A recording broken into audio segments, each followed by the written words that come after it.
Cripps. Going to get a free kick here. The skipper, he was held. So he's going to check side it. Just Paddy Cripps. Hits it high, hits it wonderfully well. The skipper goes bang. And that's what the Blues needed to straighten themselves up. Wasn't what he planned, but it might work out. Scott, Jed Anderson, back into the side. Stevenson works out really well. Can kick a goal, this man Stevenson, from just on 50. There you go. Young, exciting players for the Blues. To a contest forward. Cottrell, clever tap. Fisher and Curnow raffle it. Curnow in game 2. Have a look at that. Put it in the highlights reel. Ed, well done. 200. And that is top shelf gear. Here goes Larkey. He's got it into the open goal. Here's your half a dozen. Here's a personal best. And that's the game. And they get it to Larkey. It's back towards Scott again. Now Nunes. Here he is. Scott by hand. Larkey's got 6. Goes the snap. Larkey for 7. There you go. Party time for the Roo boys. Welcome everyone to Kanga TV, the home of North Melbourne fans. I'm very excited. I have a very, very special guest in the house with me today, Terry from Blue Abroad. Welcome, Terry. You are the first person to join me for this new series, the Agony and The Ecstasy. It is my pleasure to have you. I am happy to be here, grateful to be here. I can't believe I'm rehatching this game. I'll let you introduce it, but my God, Marnie, you've really stitched me up here with this one. Okay, disclaimer for starters.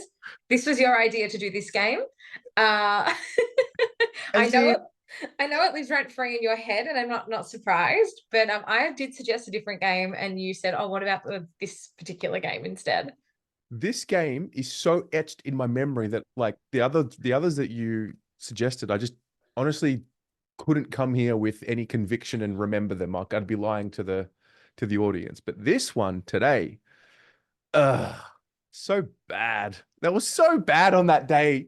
Oh my God. It was so bad for you. So great for me. Before we dive into the show and the concept and then the game, Terry, not everyone will know you here. I'm usually over on your channel at Blue Abroad. So please introduce yourself to the Kanga TV viewers, who you are, what you do, what is Blue Abroad. Hello, Kanga TV viewers. My name's Terry Degani. I am the founder of the Blue Abroad YouTube channel. It's a Carlton fan channel. It's run by the fans, for the fans. We cover absolutely everything there is to do with the Carlton Football Club, whether it's breaking news, previewing, reviewing matches, filming documentaries, interviews. It's the full service fan channel for a Carlton fan. So that's what we do. Full service for Carlton fans and me, because I love Blue Abroad.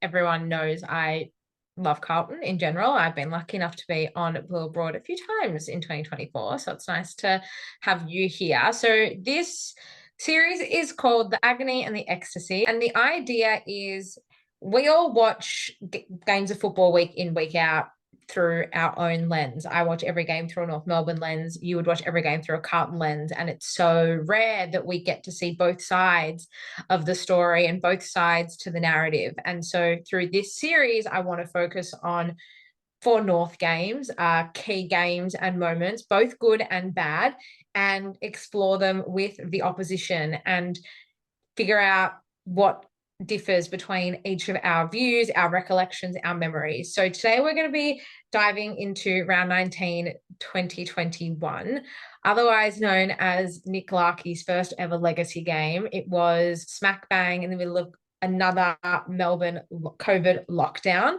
late July, under the roof at Marvel, an empty, soulless roof, Marvel Stadium. And it was definitely one for both of us to remember for different reasons. Nick Larkey kicking a career high at the time, 7 goals. Probably the reason why Jacob Wiedering did not make the All-Australian team in 2021, I would say. It was also Ed Curnow's 200th game for Carlton. So, Terry, I'll start with you. What are your sort of first memories of that game when you sort of think about it off the top of your head? So 2021 was a really frustrating season for a number of reasons. I think COVID was obviously a big part of that and lockdown. But in the context of this game, we had just come off a really strong fourth quarter and we beat Collingwood, which we hadn't beat Collingwood in a while. So we finally had some momentum. We didn't really look like a finals team, but going into this game against North Melbourne, we were only one game out of the 8, 4 points. And I don't know, like, I guess it was disrespectful at the time, but you come up against North at that time, and I'm thinking we should be winning. Well, we were favourite. So I thought, this is a really important game. It wasn't a game that was had no repercussions. So I just remember going into it thinking we finally seem to have found something with the big win against the Pies. Surely we can do it against North Melbourne. So we obviously have very different views of this game. North, it was David Noble's first season in charge. We'd been on the bottom of the ladder for already, a few seasons. And we went into this game with a little momentum ourselves. So we had beaten West Coast over in Perth a couple of weeks before on a wet, cold Monday night. I was there because I was living in Perth at the time. And it kind of felt like we were potentially starting to build on something a little bit. So going into this game, we also had a pretty good record against Carlton. We didn't beat Carlton in 2020, but for the previous few seasons before that, despite us sitting close to the bottom of the ladder and really struggling, we always seemed to kind of find a way to beat Carlton. So going into this game, for us, it was sort of like, this is something that we could potentially win. And we did. And it was quite a hotly contested first half. I think there was only a couple of points of difference at halftime, and then it was the third quarter that really changed everything. 7 goals to nothing for North, and we went out on to win the game by, I think it was 30 something points. So the memory that sticks out in everyone's mind was obviously Nick Larkey's performance. 7 goal 7 goal haul for Nick Larkey as he's piling on the goals. His last goal came with about 20 seconds to go as well. You're just sitting there watching him kick goal after goal after goal. How are you feeling at the moment? Well, the first half was actually pretty solid. It was like you said, a hotly contested game. And just to go back on your comments about just, North against Carlton, it's 100% right that there's always been something about North and Carlton that there's a bit more spice to it. My best guess is that Carlton, for the most part, if you take away maybe this year and last year, I think most clubs sort of don't or haven't taken Carlton seriously. I think mentally there's an edge that teams have over us. And if you can just hang in there long enough, we'll crumble. And I think North had that confidence about Carlton. And if you just brought the heat to us, we would fall over and stumble or crumble. So yeah, I remember the first half not being great, but also I thought we were in control. And then that second half, just the complete capitulation. Now, Harry and Charlie don't play. Cripps plays forward, kicks 3 goals. So like we were sort of up against it somewhat, but we didn't seem to use that as an excuse in the first half. I actually thought we were playing relatively well. And just one after the other. It became a training drill. When I look back at the highlights and I looked back at my review, North were just like walking goals in. Like Jaden Stevenson selling candy on his left, on his right, like just ugh. Makes you sick. It's great for me. Great So one sick. for me. And do you know what makes it worse, right? Because I also watched the highlights back of this game. It's the empty stadium is so eerie. And then every time North kicks a goal, nothing happens. And then like 3 seconds later, they have that fake crowd noise. That's probably not a great representation of North crowds anyway. But you've got Jack Zeeble playing the game. And you also have this like weird like shield thing over the cheer squad with Jack Zeeble's portrait. It is these strange, it's actually feels like another lifetime, just all these COVID games in general just feels like a complete another world and just something that never even happened. But this game very much did happen. And I think the repercussions for both clubs following this game were equally as Well, they were weird for North and they were painful for Carlton. I mean, in the final quarter, Jacob Wiedering ended up moving forward just to try something different. Nick Larkey obviously got the better of him that day. But after this, so North went into this game, like I said, we'd won 3 games and we had drawn a game with the Giants earlier that season. We drew equal 17th with this win, and only percentage kept us in last place on the ladder with Hawthorn. And our form, we'd obviously hit a bit of form. It was our second win in 3 rounds. And the talk was, are they going to, get off the bottom of the ladder, and are they going to sort of start rising up the ladder once again? And, is this a bit of a turning point for the club? We did not win another game for the rest of the season. We finished very much rock bottom. Hawthorn ended up winning a few games. They actually finished like 14th or something that season. So for us, it was just sort of like, it was the last time we beat Carlton and it was the last time we won that season. And that is the most wins we've had in a season since. We haven't been able to replicate that. We've gone on and we've had, seasons of 2 or 3 wins apiece for the last few seasons. So that was sort of the last hurrah, for lack of a better word, for North. Yeah. It was just a weird year. We had gone through this weird stage 2021 where the dysfunction showed up really early. Then we had 2 really bad performances against Sydney and GWS, both away. Mm-hmm. Sydney was at Optus Stadium, I think, something like that. Anyway, and then we had this external review that happened mid-year that was going to take us all the way through. Now, hindsight, we now know that David Teague was just not the man for the job. So clearly there was something wrong there. And if you look at like the month before this North and Carlton game, we beat the Pies. We lost to the Cats the week before that. We beat Freo the week before that. And there was just a bit of toing and froing. We end up actually winning our next game the week after against the Saints.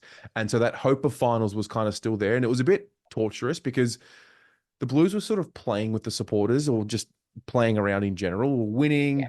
It looked good. And then we'd lose like in a really disappointing way. And so we would have the finals dream sort of dangled in front of us and then taken away. So yeah, this one though, 39-point loss to the North Melbourne. No disrespect, Marnie, but unacceptable from the Carlton point of view. When did David Teague finish at Carlton? Was it 2020? It was 2021, wasn't it? Yeah. How long after this game was it, or was he already gone by this point? So he coached out the season. And I don't know if you remember us playing against Port Adelaide round 22 that year. 19 goals in a row. I don't remember the game, but I remember one person on this stream, his review post-game. I feel like I need to insert that clip. It's probably the most famous clip from the Blue Abroad YouTube channel. 1 goal against, 2 goals, 3 goals. David, pick the phone up. 4 goals, 5 goals. David, pick the phone up. Pick the phone up. Pick the phone up, mate. We start getting to the 5-goal swing. 6 goals. David, pick the phone up. 7, 8. David, pick the phone up. David, pick the fucking phone up there. So, yeah, I guess looking back now, it was the elephant in the room that I think everyone knew he was done. And, it was, I guess, the last year before Vossi. And I guess Vossi's brought with him this new Carlton. So, yeah, it was an awful year, Marnes, and this was an awful day. I'm sorry that I'm making you relive it. You know what? It's for you. So, it's like a sacrifice, for a blessing. Sacrificial lamb. Yeah. Just on COVID and David Teague, because Reece Shaw he was appointed coach of North Melbourne halfway through, towards the end of 2019. Brad Scott left after round 10, his last game against the Bulldogs. The news had broke before that game that he was probably going to be coaching his last game that day. That was the Friday, and then we played on the Saturday. It was probably the weirdest game I've ever been to. The energy at Marvel was just so awkward, because are you happy? Are you not happy? Like, is this his last win? And then Reece Shaw took over. And Ray Shaw was appointed coach the week before our 150th anniversary. We were playing Hawthorn on the Friday night. He was appointed coach during the week. It was this all this fanfare. And within 15 months, he's out of the job, and had, his issues. And it seemed like COVID exposed them. Do you think, and it's no disrespect to David Teague, because there was a huge campaign to keep him on board and, keep him on as senior coach after he fulfilled his time as caretaker. Do you think COVID exposed his weaknesses quicker? Do you think that if COVID, and it's hindsight's a weird thing, but do you think that if it wasn't for COVID, he would have stayed in the job for longer than he was? It's a really good question. If it wasn't for COVID, would he have stayed in the job longer?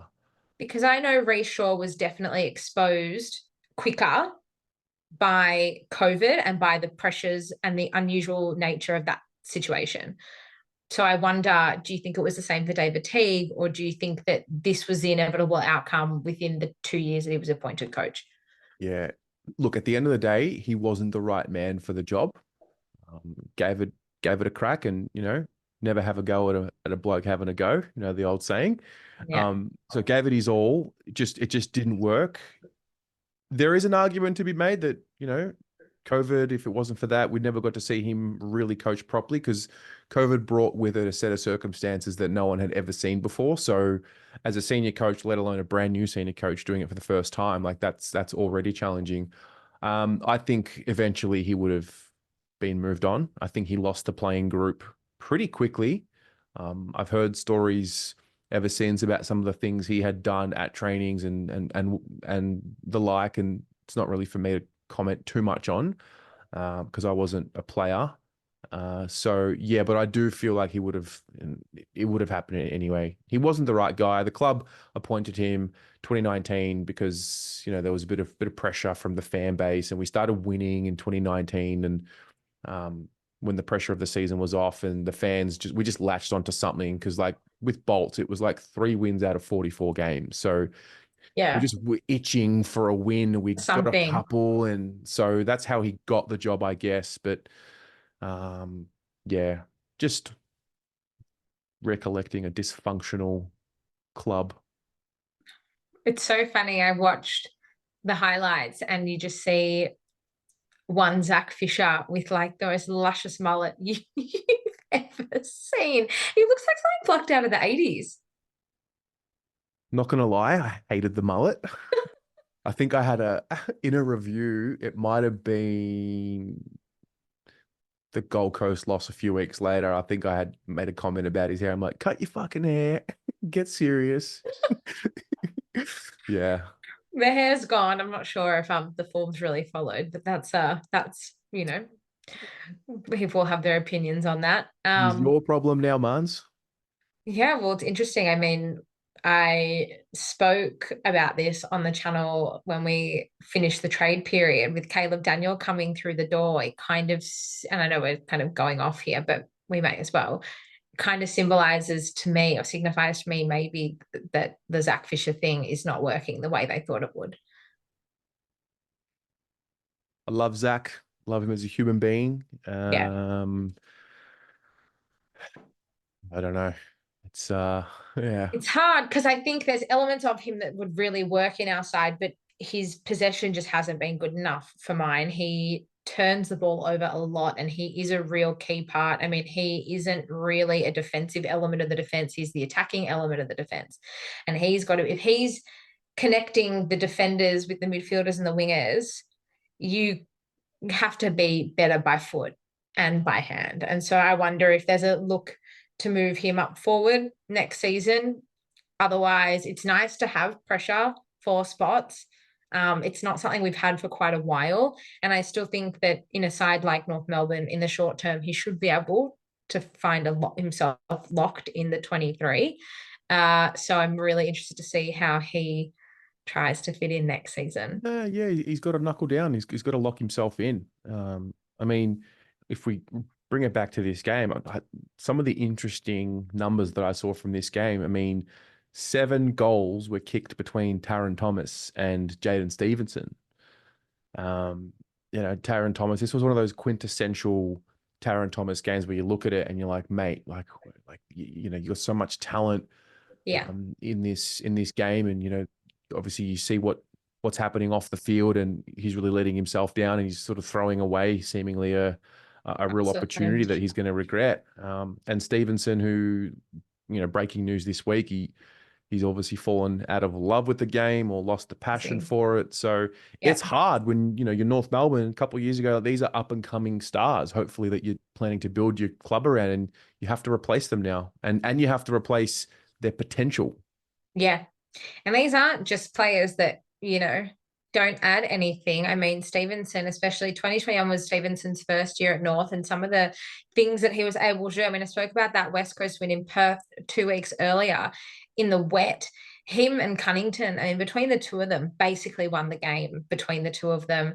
Taron Thomas is obviously an incredible loss on field, off field, not so much. And then, Horn Francis, he left at the end of 2021 as well. And while we didn't get the best out of him at North because he and Nobes just couldn't see eye to eye, you look at what he's doing at Port Adelaide, there's no denying he's an incredible talent. So, it's one of those things, you get knocked down and you get back up again. And I'm sure that we will find a way forward in the future. And until then, we do have this game that we can watch on repeat over and over again. That shin bone of spirit, mate. Terry, thank you so much for joining me. If anyone here wants to find you over at Blue Abroad, where can they do so? Just type in Blue Abroad on YouTube, Instagram. I am on TikTok and I am on Twitter, but YouTube is where you come and get the actual Blue Abroad experience. Your short, okay, yes, I agree, but your short videos that you make for TikTok and Instagram are actually very enjoyable. Don't discredit yourself. Thank you. I think I just love YouTube. Love, I'm a little bit obsessed. I just love everything about the platform. I like the community that's on YouTube. I am on the other platforms. I just put more focus into YouTube.